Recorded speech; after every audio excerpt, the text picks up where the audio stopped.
Hello दोस्तों, आज की वीडियो में आप सभी का स्वागत है। और आज हम लोग क्लास 11th के टॉपिक ब्लड को डिस्कस करेंगे। और आज की वीडियो में मैं जो कंप्लीट करूँगा टॉपिक वो है ब्लड और ब्लड के कंपोनेंट्स। अब ब्लड के कंपोनेंट्स और ब्लड के बारे में जानने से पहले हम लोग ये देखते हैं कि ब्लड को और क्या कहा जाता है। जैसे ब्लड को एरिथ्रोसाइट्स भी कहा जाता है। और ब्लड के जो फॉर्मेशन होते हैं वो एम्ब्रियोनिक स्टेज अर्थात या जब फीटस मदर के वोम्ब में होता है तो उस समय ब्लड का फॉर्मेशन किस तरह से होता है। सबसे पहले एक पार्ट होता है एम्ब्रियो का जिसे यॉर्क सैक बोलते हैं। यही यॉर्क सैक क्या करता है कि लिवर में सभी बोन मैरो का फॉर्मेशन करता है और इन्हीं बोन मैरो में आगे चल के इन आरबीसी का या ब्लड का फॉर्मेशन होता है। और एडल्ट स्टेज में क्या होता है, एडल्ट स्टेज में जो बड़ी बड़ी हमारी बोन मैरो होती है, बड़ी बड़ी बोन मैरोस होती हैं, उनमें इन आरबीसी का या फिर डब्ल्यूबीसी का या ब्लड सेल्स का फॉर्मेशन होता है। अब बड़ी बोन मैरो या लॉन्ग बोन मैरो कहने से मतलब है कि ऐसी बोन मैरो जो कि लंबी बोन में पाई जाती है। और हमारे बॉडी की सबसे लॉन्गेस्ट बोन जो होती है वो फीमर होती है। अब चलिए हम लोग ब्लड के कंपोनेंट पर चलते हैं। देखिए, ब्लड के जो कंपोनेंट होते हैं वो मेनली 3 टाइप के होते हैं। पहला प्लाज्मा, दूसरा डब्ल्यूबीसी एंड तीसरा आरबीसी। प्लाज्मा जो होता है वो टोटल ब्लड का 55% होता है। ओके। एंड डब्ल्यूबीसी जो होता है वो पूरे ब्लड का 1% होता है। और आरबीसी जो होता है ये पूरे ब्लड का लगभग 44% होता है। ओके। अब इन तीनों कंपोनेंट्स में से हम एक एक कंपोनेंट को डिटेल में देखेंगे कि इन एक एक कंपोनेंट के अंदर और क्या क्या आते हैं। तो देखिए, जो प्लाज्मा होता है, प्लाज्मा होल ब्लड का 55% होता है। और इस प्लाज्मा में 100% प्लाज्मा का जो पार्ट होता है उसमें से 90 से लेकर 92% वाटर होता है। उसके बाद आती है प्रोटीन्स की बारी। प्रोटीन्स में वेरियस टाइप के प्रोटीन होते हैं। जैसे कि पहला प्रोटीन जो होता है वो एल्ब्यूमिन प्रोटीन होता है, जो ब्लड में ऑस्मोटिक प्रेशर को मेंटेन करता है, बैलेंस करता है। दूसरा कुछ न्यूट्रिएंट्स होते हैं, गैसेस होते हैं, वेस्ट होते हैं, सॉल्ट होते हैं, हार्मोन्स होते हैं। और एक इम्पॉर्टेंट कंपोनेंट होता है जिसका नाम होता है हिपैरिन। और इस हिपैरिन को क्लॉटिंग फैक्टर भी बोलते हैं। अब क्लॉटिंग फैक्टर बोलने का मतलब है कि यही एक कंपोनेंट है प्लाज्मा का जो कि ब्लड के क्लॉटिंग में हेल्प करता है। पर ब्लड में ये इनएक्टिव स्टेज में होता है। ओके। जब कभी भी ब्लड में क्लॉटिंग की ज़रूरत होती है उस समय एक एंजाइम निकलता है जिसकी वजह से ये क्लॉटिंग फैक्टर एक्टिवेट होता है। अब देखिए, मैं थोड़ा सा भूल गई, सॉरी। एल्ब्यूमिन प्रोटीन के बाद दूसरी प्रोटीन होती है जिसे ग्लोबुलिन प्रोटीन से बोलते हैं। और इसे गामा ग्लोबुलिन से भी बोलते हैं या इम्यूनोग्लोबुलिन से भी बोलते हैं। अब गामा ग्लोबुलिन्स या इम्यूनोग्लोबुलिन्स क्या होते हैं, ये एक टाइप की एंटीबॉडीज़ होती हैं। अब एंटीबॉडीज़ क्या होता है, एंटीबॉडीज़ वो कंपोनेंट होते हैं हमारे बॉडी में जो हमारे बॉडी में आने वाले बाहर से बैक्टीरिया और वायरसेस से फाइट करते हैं हमारे बॉडीज़ को डिजीज़ से बचाने के लिए। एंड तीसरा जो होता है प्रोटीन का, उसमें क्लॉटिंग फैक्टर आता है, prevent excessive bleeding. Okay. Prevent excessive bleeding का मतलब है कि अधिक ब्लड को फ्लो करने से रोकते हैं जब कभी भी चोट लग जाए। यानी कि इस हिपैरिन के अलावा भी कुछ ऐसे कंपोनेंट हैं, प्रोटीन के कंपोनेंट हैं जो कि ब्लड की क्लॉटिंग को हेल्प करते हैं, एक्सेसिव ब्लीडिंग को रोकते हैं। अब चलिए हम लोग आगे चलते हैं ब्लड के सेकेंड कंपोनेंट पर।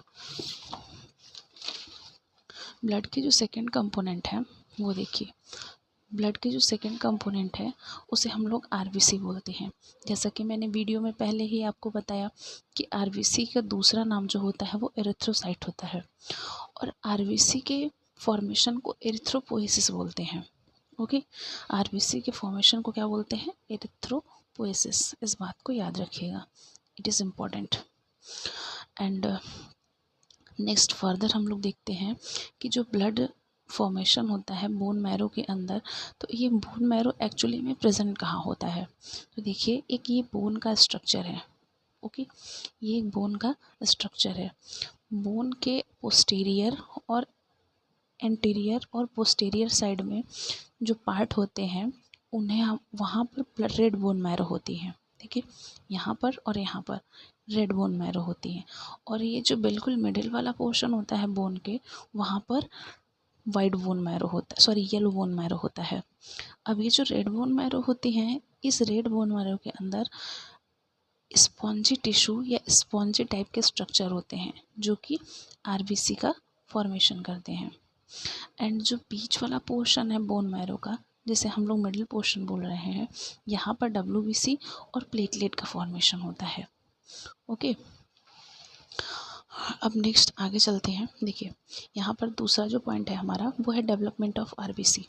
डेवलपमेंट ऑफ आरबीसी का कहने का मतलब है कि आरबीसी जो होता है इमैच्योर, यानी जैसा वो बना स्टार्टिंग में बिल्कुल प्रिमिटिव टाइप का, वहाँ से लेकर उसे मैच्योर आरबीसी, बिल्कुल डेवलप आरबीसी बनने में क्या क्या स्टेजेस आते हैं, क्या क्या नाम होता है इनका। तो देखिए, जो सबसे प्रिमिटिव टाइप का आरबीसी होता है उसमें न्यूक्लियस होता है, कुछ साइटोप्लाज्म होते हैं, ठीक है। इसको हम लोग बोलते हैं एरिथ्रोब्लास्ट।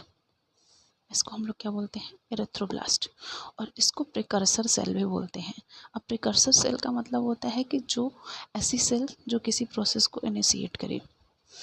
अब ये एरिथ्रोब्लास्ट जो होता है इसमें कुछ चेंजेज होते हैं। ये चेंजेस होते हैं, तो ये चेंज होता है, इसको यहाँ पर चेंज होने के बाद बोलते हैं रेटिकुलोसाइट। और अब यहाँ पर इसका नाम पड़ जाता है इमैच्योर आरबीसी। इमैच्योर आरबीसी इसलिए क्योंकि अभी कुछ ऐसे सेल ऑर्गेनेल्स होते हैं जिनका डिजेनरेट होना बाकी होता है, और ये डिजेनरेट क्यों होंगे? ताकि इसमें जो हीमोग्लोबिन है वो ज़्यादा मात्रा में प्रेजेंट हो सके, और जितनी ज़्यादा हीमोग्लोबिन होगी उतनी ज़्यादा ऑक्सीजन को कैरी करेंगे। अब जैसे ही रेटिकुलोसाइट मैच्योर होता है, इसको हम लोग बोलने लगते हैं आरबीसी।